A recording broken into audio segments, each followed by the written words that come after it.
Look at these darling pictures that are on these hankies. That little Scotty dog. And in the background you can see how I will frame that. Then we have a cute little cowboy handkerchief. Just the cutest pictures for some little person. Then we have the teddy bear and the children's toys. And last but not least, we have a cow person. I'm not sure if it's a girl or a boy, but dressed in pink, maybe a girl. You can see the fabrics that I've chosen to go around that. Can you imagine what a cute quilt this will make for a baby to lay on, or to be thrown over the side of a crib, or to be hung in a room with these darling vintage pictures? Just an amazing thing.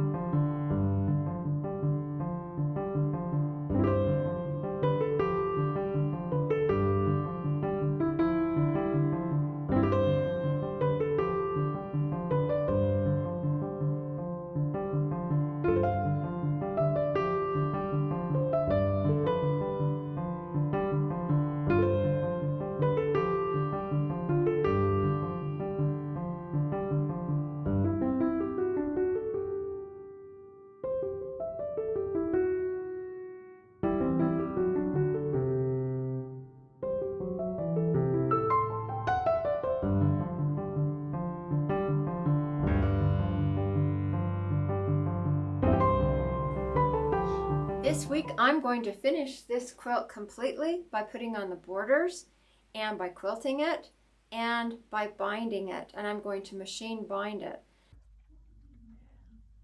I have the first 2 rows done and ready to put together, and as I was getting ready to put them together, I noticed a mistake. A mistake that's not a big mistake, but if you recall, I've made one of these quilts before, and I made a promise to myself that if there was any way I could do it better than I did it the first time, that I would do that. And so I'm going to have to unpick, which isn't a big deal. In fact, it's quite a small deal. It's just one seam. But if you look at that purple, you'll notice that on the right hand side of that purple block, there's supposed to be the shortest purple piece on the right side, and it's down at the bottom. So the angle of that isn't quite right, and I know it, and I'm confessing to you that I know it. So I'm going to have to change that before I put row 1 and row 2 together. I want this to be a really perfect quilt. I now have my rows ready to put together, and I made the one correction on that purple block at the top so that it's in the right direction. I'm going to now join rows 1 and row 2 together, making sure that my seams are all aligned with each other. And then I'm going to join row 3 and row 4 together, doing the same thing.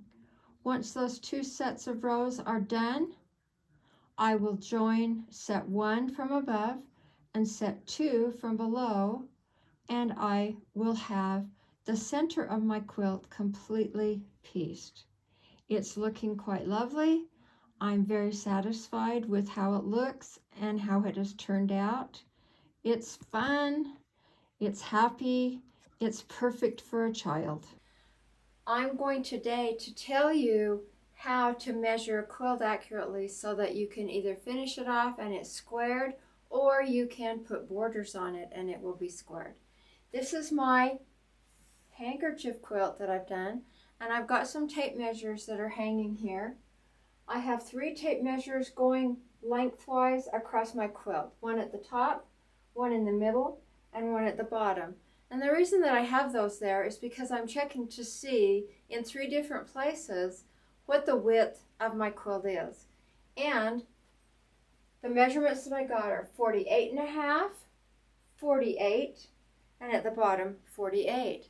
And what that tells me is that my quilt is pretty square going across. In other words, it came out the size that it was supposed to come out. And that's really important so you don't have a wonky quilt. I also have measured going lengthwise of the quilt. I have measured, and it's 48 inches square in the same three areas. I tried it at the beginning, in the middle, and at the end. So I have a squared quilt that's ready to go and ready to either put binding on or borders on or scallops. And what I've decided to do is I've decided to put 2 borders, but we'll go into that in just a little bit. Right now, I just wanted to show you how to do that, and hopefully you'll be successful at doing that because it's an important step.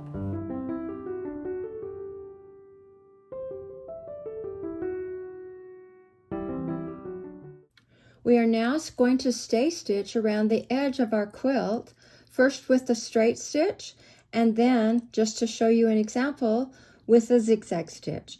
Both of these stitches are appropriate to hold our seams in place and to keep our fabric from fraying. I'm taking a 1/4 inch in from the very edge to stitch, and here comes our straight stitch.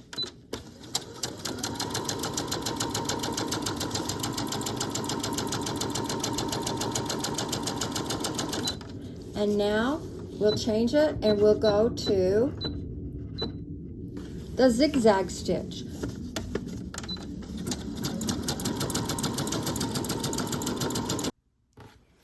Here are the different stitches. Here is a straight stitch that I've done along the edge, and right here is a very small size zigzag stitch that I've done along the edge. You can barely see those, but there is a difference. Both of them, or either one of them, could be used as the stitch of shame around your quilt.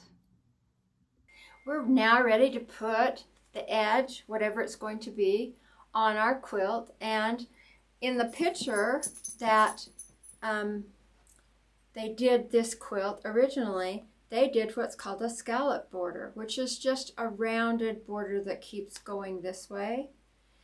I was originally going to do that. When I talked with a friend, we decided it was maybe too feminine for what I wanted my quilt to be. I wanted my quilt to be gender neutral.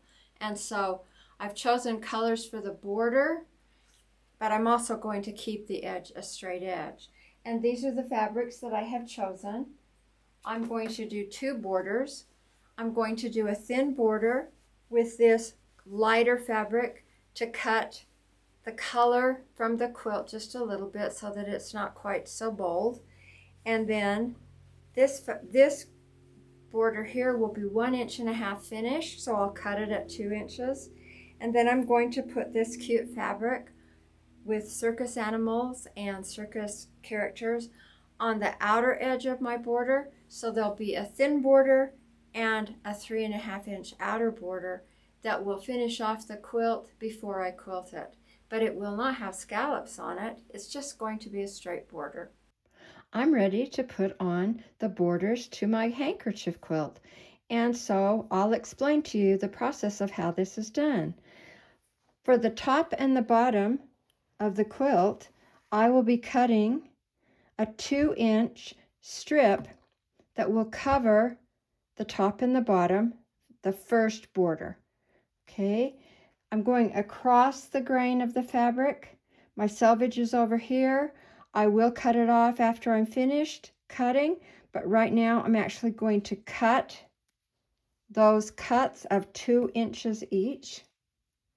I'm going to use this ruler. I'm going to fold my fabric up so that I can just make one cut. I won't have to make a number of cuts for each of the borders that I'm making. I'm placing this on the lines of the grid so that it's even here, both along the top and along the side. I'm putting my cutting tool right there on the edge, ready to cut. This is Stripology squared ruler. I really like these. You can make a lot of cuts at one time, and they're very accurate. And so that's the ruler I'm going to use right now. In this ruler, I'm going to use this cutting machine, and I'm going to make 3 cuts of 2 inches each. So here's my 0 right here, and I skip over to here. That's my 2 inch. It says I need to cut there.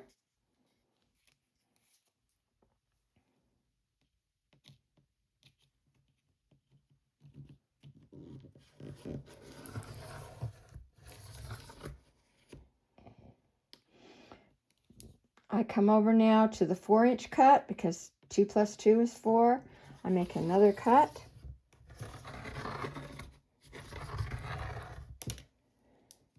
And just in case I need one more, I'm going to go over here to the 6 and make a cut. And after doing that, I can get rid of this little bit of excess, but I do have 3 cuts of 2 inches each, and